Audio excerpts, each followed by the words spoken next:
Welcome to The Comedy Equation with the Powell Brothers, where every episode begins with a joke. Here we go. Okay, here we are, The Comedy Equation again. I'm your host, Frank Powell. Today we're going to check out Dan Yourg. Let's see what he has. I got a boss, and the way that dude spoke to me couldn't work for him any longer. You know, people say, "What did he say, Dan?" He said, "You're fired." That couldn't work for somebody who said that, right? John, if somebody said that to you, you couldn't work for him. It's called reorganization. The great thing is I've been married to Virginia for 33 years. Yeah.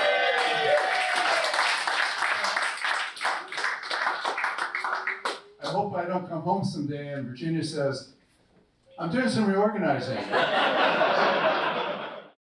Oh, wow. That was good. So is that a true story? Like, Yeah, it's a true story. A lot of my humor is self-deprecating, but I try to take things that actually happen, and I might stretch it out where it's more absurd. But I got reorganized. My position got terminated. So the way you develop your comedy, it sounds like life stories, right? And just take them from there. That's what ends up being the funniest, or I think what the audience reacts to, and the audience tells us if something's funny or not. I do come up with some concepts, but it seems like what resonates a lot of times is like my life, my marriage and being a dad and other aspects. Yeah, being old. Yeah. Well, let's ask you. You come from a background of actually working a real job. Yes. Comedy eventually may be a real job. He's got to keep going. But what was it like? Like, when did you first discover you're funny? And you're a professor, right? You work at, or what do you do at it's a college?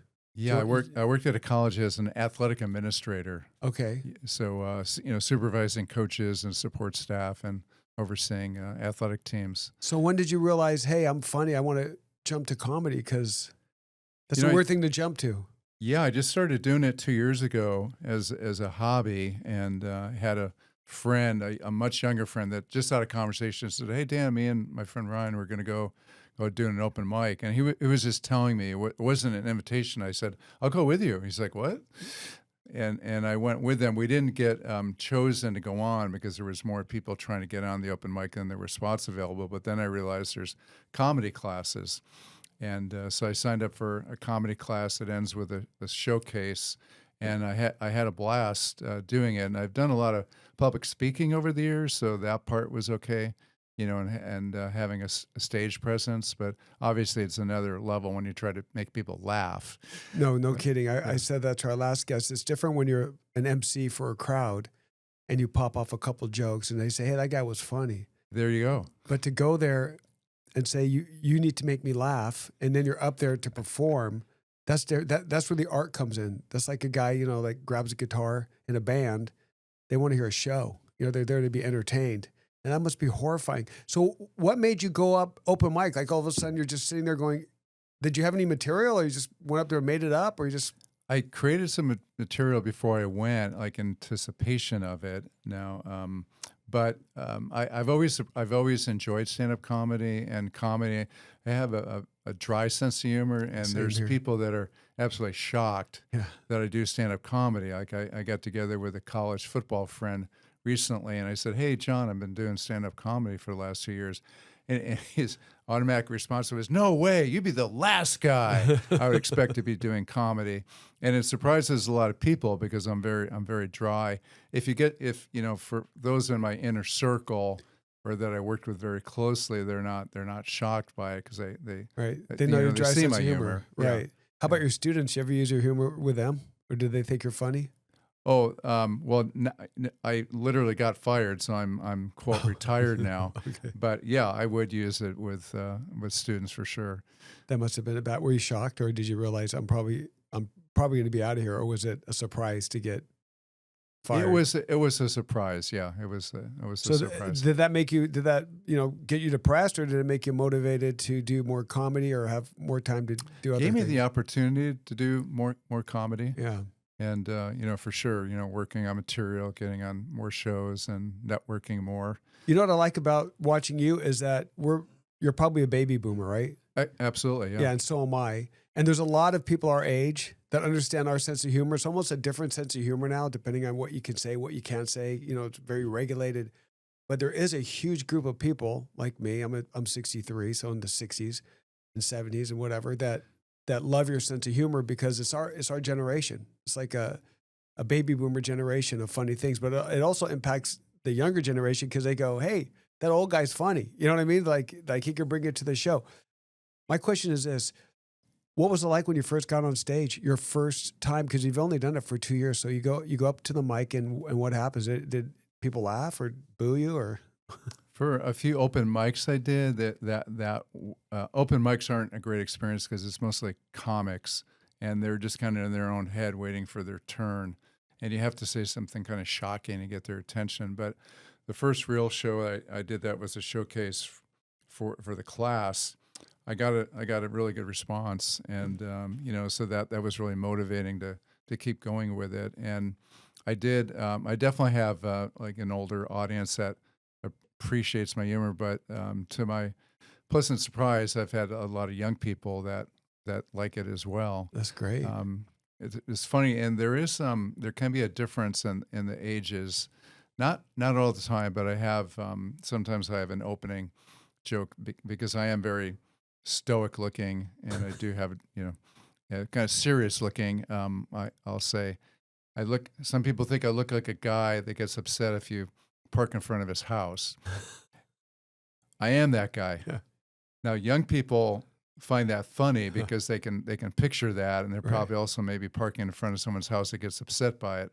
I found that the older audience doesn't laugh as much. My theory is because they don't like people parking in front of their house, Right. and they got houses. Yeah. That's to get a house in San Diego. That's a hard trick. Yes. I do real estate, so I know it's like home affordability is not affordable. So you get up on stage, you hit it hard, and then what do you want to do now? Like, what is your goal? Not like your 5-year plan, but right now, like the next 6 months, what do you feel like doing? I want to keep writing and expanding my material and always having something new. I don't want to do the same jokes Same all the gig. time, and I want to have what I call stage worthy material. I can write stuff and think it's hilarious, and I get out in front of an audience, they're like, not so much. Right. The audience tells us, but I want to keep improving my writing and my performance as far as how I connect with the audience, working more on act outs, being a little bit more animated than I'm doing now. So it's just keep improving. It's a really good question on your part, and I saw an interview with Nate Bargatze, who's a comic who's done really well, and that I have a lot of respect for, and he's another clean comic, and he said that you have in his opinion, your goals have to be kind of realistic, and there'd be some short-term ones, like when he was first starting out. It couldn't be, I want to be on the Tonight Show, or I want to Right. host Saturday Night Live, which is things that he's accomplished. But in the beginning, he said, I want to be at a point where I'm not asked to bark anymore, which is, that's a term used for comics being outside shows, trying to get people to come in to watch the show. They call that barking. So he said, I wanted to get to a point where they're like, oh, we're not going to ask Nate to bark anymore. He's kind of, that would be embarrassing of us to do that. He's kind of advanced that. So these are shorter range goals that I have. Now I'm 67, so, I have only so much of a lifespan. Well, yeah, it depends. With AI, we can live forever. So what happens when you on stage and let's say your material is not working? How do you pivot? Because you have the audience out there. You say a couple jokes. You look around. A couple of people are laughing. Most of them aren't. Have you been in that situation? Oh yeah, for sure. I've bombed. I've also had like moments, where a joke didn't hit and I thought it would. And Nate Bargatze talks about having an off ramp. So it's good to have an off ramp so you can segue to something different because this premise is not working Right. for some reason, or maybe trying something new, and it's just not hitting. I also I never question the audience or make them feel bad about not joking or that they don't understand it. So just try to say something self-deprecating. Right. You know, one of my go-tos is next time I tell that joke, it'll be funnier because I'll use different words. Or when I wrote that joke, I was expecting people to give me a standing ovation because I thought it was so hilarious. Something right, because exactly, there's always like a quiet tension. It's not that people don't want to laugh; they want to laugh, but if they're like you're kind of suffering through it. And What about hecklers? Have you dealt with any hecklers? Or Just a they're kind of little- rare. a little bit, yeah. It's more rare depending on the show. You'll probably have some people on the comedy equation that have done shows at Insane Brewery, and I did one with Victor Paz Jr. where a woman caused a fight and she actually got kicked out, and it had to delay a set, and for the staff people to get the woman outside and call the police, and then we eventually continued the show. But there's an extreme example. But I have a hearing deficit, so I don't hear everything, and I wear hearing aids. And by the way, Frank, back in my day, if you wore a hearing aid in your right ear, it meant you were gay. Yeah, left earring or right earring or something. Yeah. Switch that thing over. Which is the proper side? I remember those days. Yeah, it's But I don't always hear everything. But when I do, I try to make light of it. If I can engage them, and it be friendly, I'll give them the attention. But sometimes if they're not affecting the rest of the audience, I don't have to address it. I interviewed Victor Paz Cruz on episode 1. Oh, okay, there you go. And we talked about that. You 'Cause did, I okay. saw the clip, and I was like, oh my god! I was thinking, poor Victor, he's up there, and it was his birthday. Yeah. And the girl just starts mouthing off, and then whatever, full brawl, and then she went outside. Yeah, I was on the lineup that same show. It's Yeah. kind of weird. The people that go watch comedians, some of them may be just so upset they need a comic release, and then it comes out, their aggression comes out. So I always found it weird that someone would get in a fight going to a comedy show. Like you should come there like, hey, let's laugh. Yeah, That would really throw you off. I think that person was so out of it they just Right, they didn't didn't even know where they realize were. what Right, was going I on. wonder if she watches this show and she's like, oh my god, that was me, Yeah, and I don't remember anything. yeah, You know what I mean? exactly. Yeah. Anything weird ever happen? Like, do the people ever done anything weird in the audience? That was probably the weirdest I've had. Sometimes people are very drunk, depending where the venue is at, and especially if it's at a bar show, and they want to become part of the show, so Right. that gets challenging. And I have had some friends that have come drunk, and I find them friendly because I know them, but some of the other people, some of the other comics find them distracting, Right. and so that's created a little bit of a There's challenge. a couple ways to do it. Some of the comics will go up there with a memorized show. Probably they all have a memorized show, but some of them go up there and they like when the audience reacts, and they base their whole show on responding to the audience reaction. Or a heckler. Now you can watch it all day, like just go like on what do comics do with hecklers, and there's some of them end up turning out good for the comedian because they get the like, what'd you say? Like, oh, you want to say, oh, you want to be part of the show, and then it's like, oh no, I've always had a fear of sitting in the front row of any comedy show. I just don't want to be pegged by the comedian. I kind of want to be a couple rows back, and just look at the front row and go, that guy's gonna get some shit. That guy's gonna, she's doing something. But I'm always scared to go in the front row because I don't want to be part of the show. I'm like, don't pick on me. Oh no, that's smart, and Yeah. and a lot of other people share your fear as well. Yeah. And my wife and I were front row center at a show at the Comedy Store up in on Melrose Avenue, and we just got hammered. Right. Yeah. We're talking about that, the different venues. Your place, and I know who taught your class, Tony Calabrese, right? Yes. So I'm Another instructor too is Jesse Egan, but Yeah, Tony Jesse Calabrese is affiliated with his show, and people love him. He's a great the teacher. godfather of comedy. Yeah, absolutely. Yeah. Yeah. And he is. He's been successful forever. Like since I've known him for years. He likes to hear his name, so I'm glad that we're talking about him. Oh yeah, we always talk about Tony. Everyone. What's that one song? Don't talk about Tony. No. But yeah, Calabrese is a good man, and he has Absolutely. he's really creating something that is just getting bigger and bigger. And that's there's a lot of people out there that go, okay, what do I want to do in life? What do I really enjoy? Well, I enjoy making people laugh. I don't want to be the clown though. I like humor. It's not like I'm going to juggle. It's not like a jester. But they have a comedic part of them. You're a perfect example. So you're just cruising around life. You're working at a university, kind of figuring out what to do. And you handled that termination really well, it seems. It's like, hey, okay, well, this ain't for me, and I'm not going to fight it. I'm not going to sue for wrongful termination. I'm going to pursue this over here. So you just get a call from your friends. Hey, we're going to a comedy show, stand up mic, open mic, and you just thought, yeah, I'll go. Like, look how fast that happened. Yeah. I mean, if he didn't say that, you wouldn't have had that thought, right?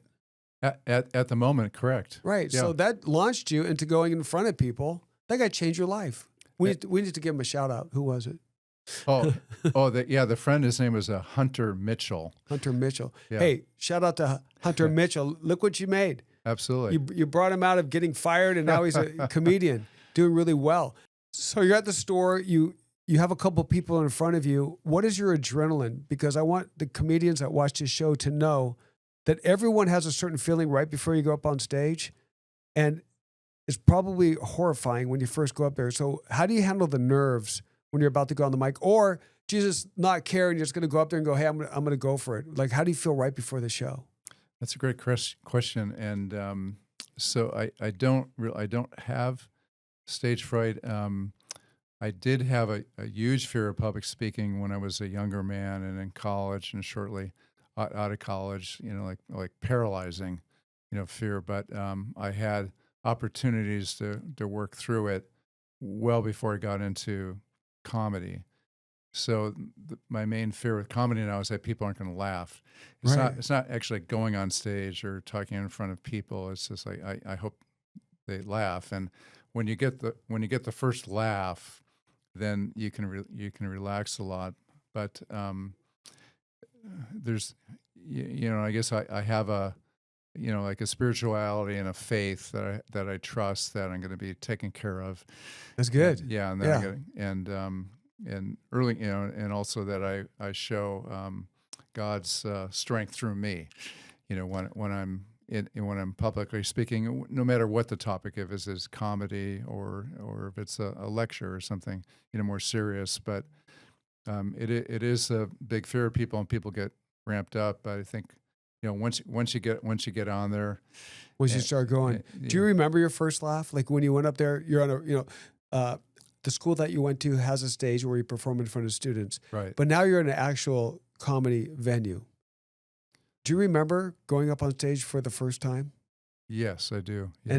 And how long did it take before the first joke went? Was it the first one, or how was the audience? Fortunately, pretty quickly. Yeah, Good. It was a little bit some what you call callback material. Right. There were some comics ahead of me, and I commented on some things That they did? Nice.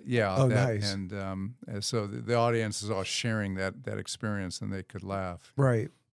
And we're not making fun of the other comics, but so how long does it take you? Let's talk about the lifespan you had in 2 years. How long does it take you to develop enough material, and how many hours do you use to memorize it before you go up on a stage to deliver, where you're very comfortable that you know your material well? to be able to write that and To be able to have your script ready to go, your material. yeah, not that long. Right. I mean, I do a lot of writing now. Only a percentage of it actually makes it to the stage, Right. or what I call stage worthy. But since I'm writing it, I have it memorized fairly quickly, and I can retain it I think if Frank, if you gave me something, and said, here's some jokes I want you to do, here's some material, that would take me longer because I didn't Right. It's not in your mind. conceptualize it. Correct. Yeah. So do you base your material, like you said, based on your just life realities and what you experience, and just like funny things that happen? Yeah, to me and with my family, and sometimes I see things, and some people think that comics look at life a little bit differently because we might see something that someone else doesn't. Right. Like I read a headline in the paper that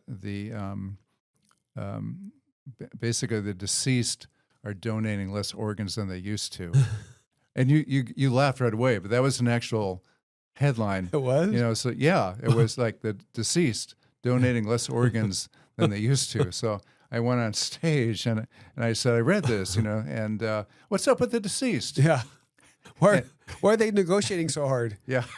Give us your organs. You're Yeah. not gonna Why need them. are you being so selfish? That is a weird title, right? Yeah. Yeah, it's a weird title, but it was, you know, actually existed. So, you know. So that's the kind of things that's the material you're talking about where other people may not see it or read it the way you are because you're reading it at a comedic level. Like, how can I turn this into a good story? Yeah, it just comes. But I read it and I thought, well, that's funny, you know.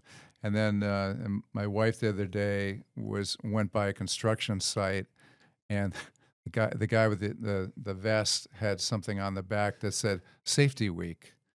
So she brought that home to me. I thought, well, that's funny. Like, what do they do the other weeks? You know, like what would be, what at a hospital would be? This is Wash Your Hands Week.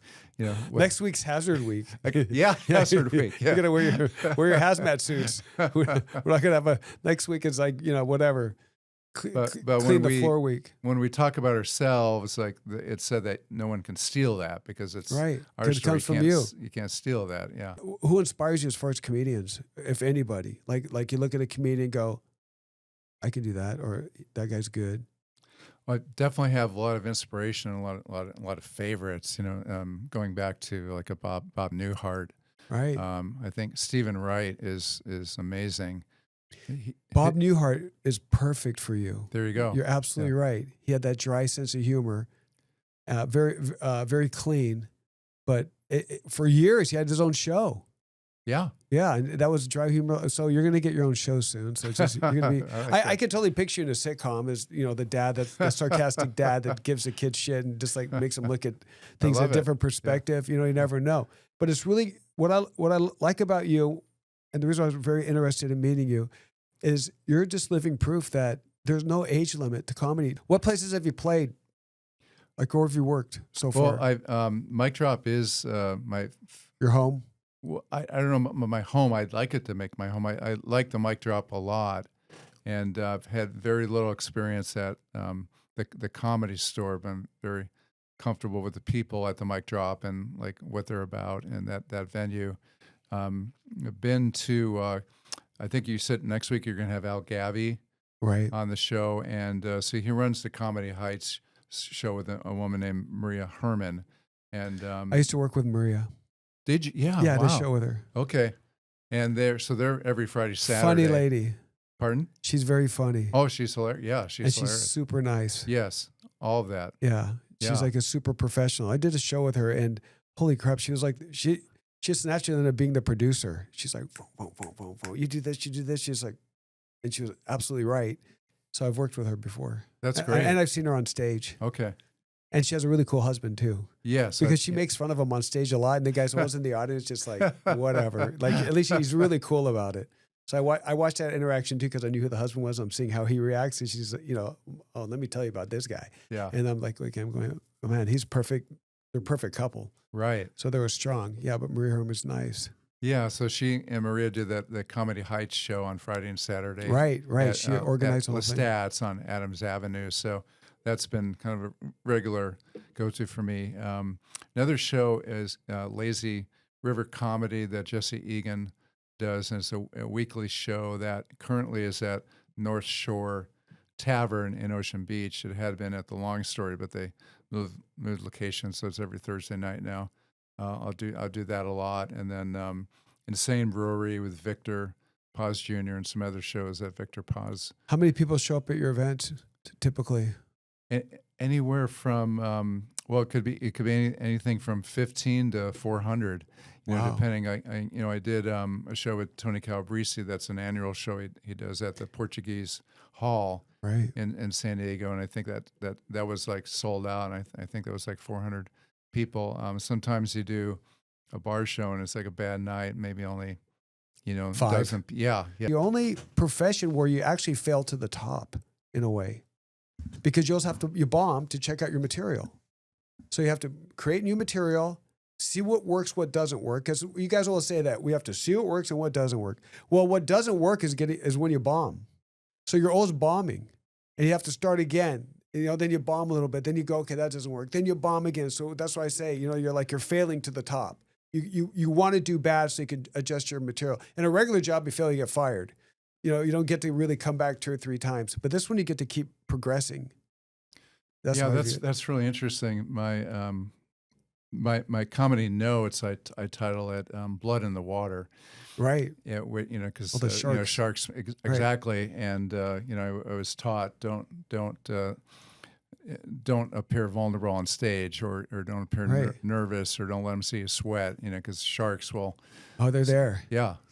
Yeah, that's the whole audience is a pool of great whites just going let's see when he chokes and make fun of him, idiot. Throw a tomato or whatever. Yeah, that'd be scary. Dan, let me give you some rapid fire questions. Yeah. Clean comedy or dark comedy? What do you prefer? Oh, 100% clean. Hecklers, funny or annoying? Both. Best comedy movie ever? Oh gosh. This is gonna Blazing Saddles. Actually, I like one of my favorites is The Water Boy with Adam Sandler. Yeah. Don't spit in the cooler.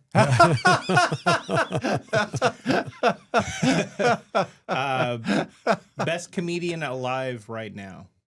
I really like name a couple: Nate Bargatze and Brian Reagan.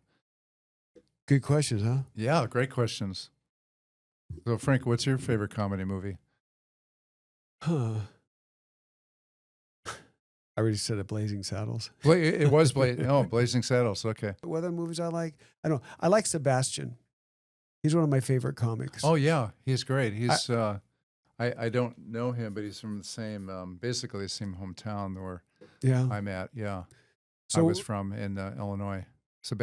Maniscalco. Yeah, he's amazing. If you're Italian, I'm Italian, so yeah, we understand what he means when he speaks, and it's just so funny hearing it. Like, oh my God, all these Italians go through the same thing. Like I remember him talking about hanging the dried pepper. You'll see a pepper on a chain, gold chain, and then like you'll have garlic hanging up at your house, and it's like, what's that for? It's like you don't want to get the evil eye, the malocchio. It's like, what's the malocchio? And it's true, like you think somebody's gonna give you such negative vibes that he gives you malocchio, and you gotta block it. Here it comes. So you wear all these things to say, I don't want the evil eye. It's like an Italian thing, but I remember my grandma, my mom doing it, and don't get the malocchio. Just be nice to people. No malocchio. So when he talks about that, and when he talks about all these Italian things and everything, and what's funny, I liked when I thought he was hilarious. He was describing people ordering food, like a muffin from Starbucks, and the way they start jabbing into their bags. Oh yeah, like they don't sit down yet, and they're in line. He's just looking at them, going like, "What the hell is going on?" I just like the way he looks at things.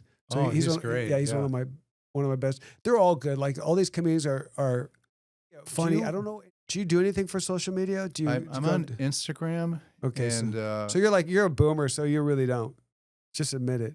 I'm on Instagram. So what I'd recommend is what I'm seeing these people do is find a friend or someone that knows social media.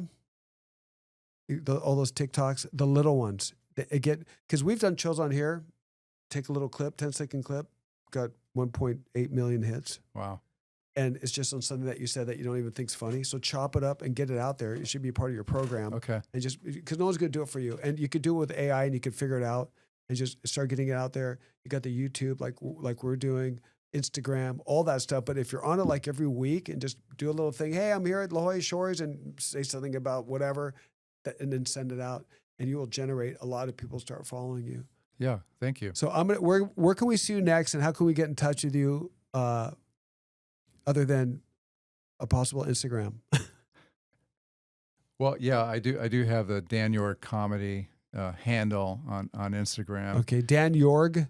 Yeah. Yourg. RG. Yourg. Yeah. Is Yeah, it Daniel or Dan? It's Dan Dan Yourg. Okay. comedy. We want people to look you up. I tell everybody I'll be forever young Yeah, good. because it Comedy makes you young. Laughing is what we need. I say on every podcast, what we need in America, around the world, is gut laughter. We just need to be laughing more, being happy. And with that in mind, first of all, I want to thank you for coming in. Thank you. We're watching you. We're going to put you on the show. Great. And I want comments from you guys in the audience. So, we got to see how Daniel's doing, and we want to follow him because this show is all about finding talent before it blows up. Daniel, I think you're right on your way. I do believe with your humor, with your age, with your look, there's a market for you. So I want you to just keep going, and we'll check you out at one of these stores. Thanks you, for Frank. coming in. Yeah, thank you. It's great. And you that guys do right this. there is the comedy equation.